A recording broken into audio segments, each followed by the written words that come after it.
welcome back to Inside the Mind Shift. I'm your host, A.J. McCallum, and today we're stepping into a topic that sits at the core of my writing, my characters, and honestly, my life. Our guest speaker that was supposed to be this week is away, but he'll be joining us again in our next episode.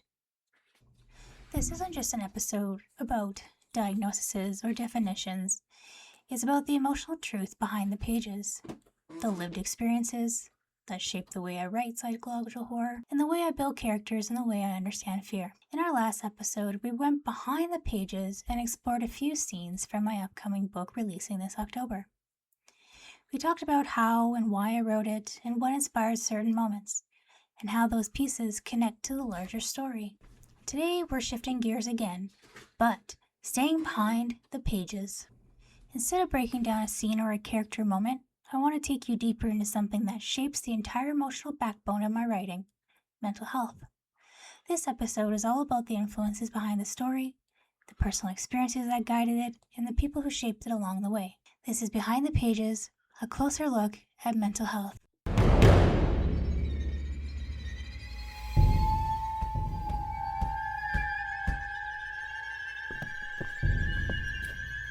Now, before we go deeper, I want to shift into something new for Inside the Mind Shift, a listener Q&A.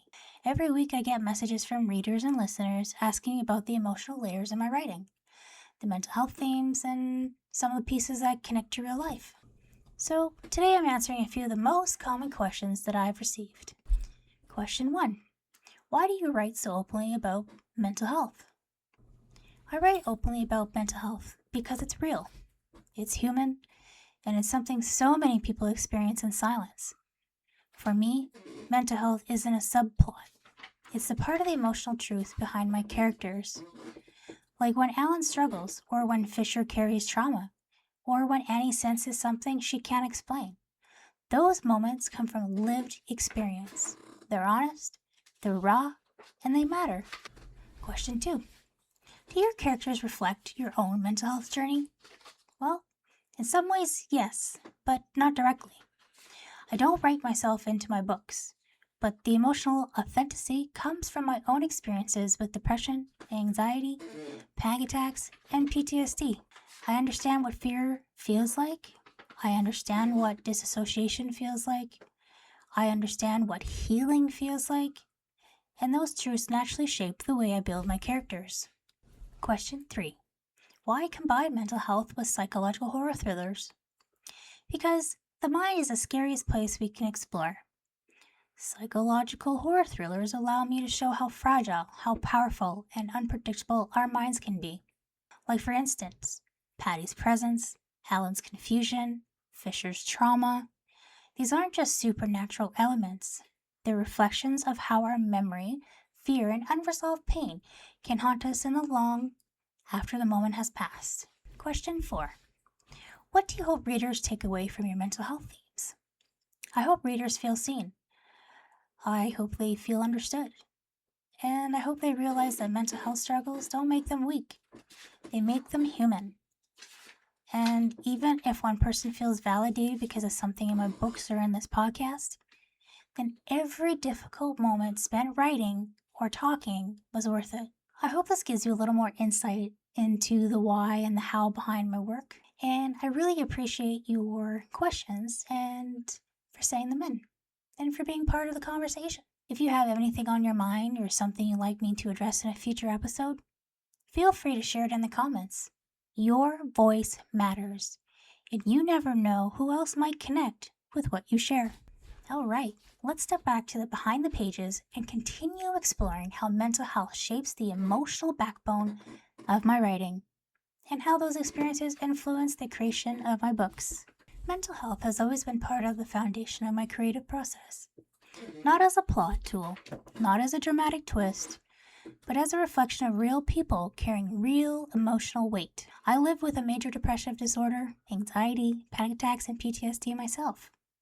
These experiences don't define me, but they do inform the way I write and how I live my life. When my characters feel overwhelmed, disconnected, frightened, or fractured, those emotions come from a place I truly understand myself. Psychological horror thrillers aren't just about the shadows in the hallways or the whispers behind doors. It's about the mind, how it bends, how it can protect us, how it at times can betray us, and how it tries to heal us. Mental health is the lens through which I see my characters, and it's the lens which I hope readers see themselves and can make that connection. I want people to feel they aren't alone. Let's talk about Alan, Fisher, and Annie in my upcoming book without giving too much away. Alan's confusion isn't just confusion. It's fear. It's disorientation. It's the emotional unraveling that comes when your mind feels like it's slipping away from you. Annie's intuition isn't just a plot point. It's the heightened awareness that comes from working in a mental health unit for decades. The ability to sense when something is wrong, even before the charts show it. Fisher's heaviness, his emotional weight, his inability to shake certain moments, that's trauma. That's the lingering echo of something that shouldn't have happened, but did. These characters aren't symptoms, they're people. Their mental states aren't exaggerated or glamorized. They're grounded in emotional truth, the kind of truth that comes from lived experience. In my book, the war isn't just a backdrop.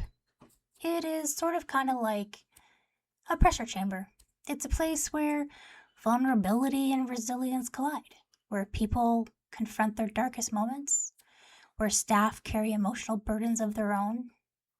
When I write scenes in my book, I'm not just describing a hospital. I'm describing a space where mental health is constantly in motion, shifting, evolving, intensifying. The environment itself becomes part of the story, like the hum of the lights, the sterile hallways, the quiet moments between crises, and sometimes the supernatural slips in, not to overshadow mental health, but to amplify it, to really show how fragile the mind can be when reality bends. Psychological horror thrillers and mental health are deeply connected. The scariest things aren't always supernatural. Sometimes they're internal. The memory you can't escape, the emotions you can't control, the past trauma that refuses to stay buried. In my upcoming book, Patty's presence in the story isn't just a ghostly element. She represents unresolved trauma, unfinished grief, and the way the past can haunt the present. When she whispers, when the moment shifts, when she drags memories to the surface, she's just not a supernatural entity. She's a metaphor for all the things we carry, the things we avoid, and the things that eventually demand to be faced in our lives. Mental health representation matters because real people live these experiences each and every day, not just in characters or authors who wrote about it, but some authors may be living it with themselves. Readers deserve characters who feel more human, characters who struggle in the same ways that we do, but that aren't exaggerated, characters who reflect the complexity of real emotional pain and trauma. I write mental health with intention, not to shock, not to dramatize, not to dehumanize. If one listener feels seen, understood, or validated because of something in my books or in this podcast, then every difficult moment was worth it. Before I close today's episode, I want to take a moment to talk to you directly, the listeners, because mental health isn't just something my characters face. It's something real people deal with every single day, like myself, in Canada, in the United States, and everywhere else in the world. If you're listening right now and you're struggling, I want you to hear this clearly. You are not alone.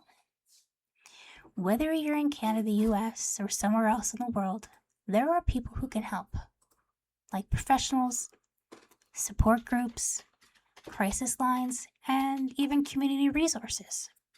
You don't have to navigate your mental health in isolation. Reaching out for support is not a weakness. It's one of the strongest things you can do, not only for you, but for you and your family. Talking to someone you trust, like a friend, a family member, a therapist, a counselor, can definitely make a difference. And if you're not sure where to start, simply starting the conversation is enough. You deserve support. You deserve understanding. You deserve care. And you definitely deserve healing. And here on the Inside the Mind Shift, you're not only part of a community, but a family. If you feel comfortable, you can share your thoughts or experiences in the comments. You can connect with other listeners who may be going through similar things. Sometimes just knowing someone else understands can ease the weight a little. This podcast isn't a replacement for professional help, but it is a place where you can feel seen, heard, and supported. Mental health is complicated, personal, and often so heavy. But you know what? You don't have to carry it alone. Mental health is not just a theme in my writing, it's part of my truth. And through my characters, I hope you can see pieces of yourself, pieces of your own struggles, and maybe even pieces in your healing journey.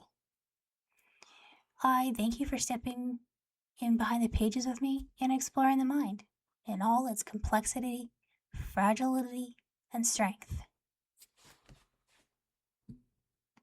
Before we close out today's conversation, I want to give you a glimpse of what's coming next on Inside the Mind Shift.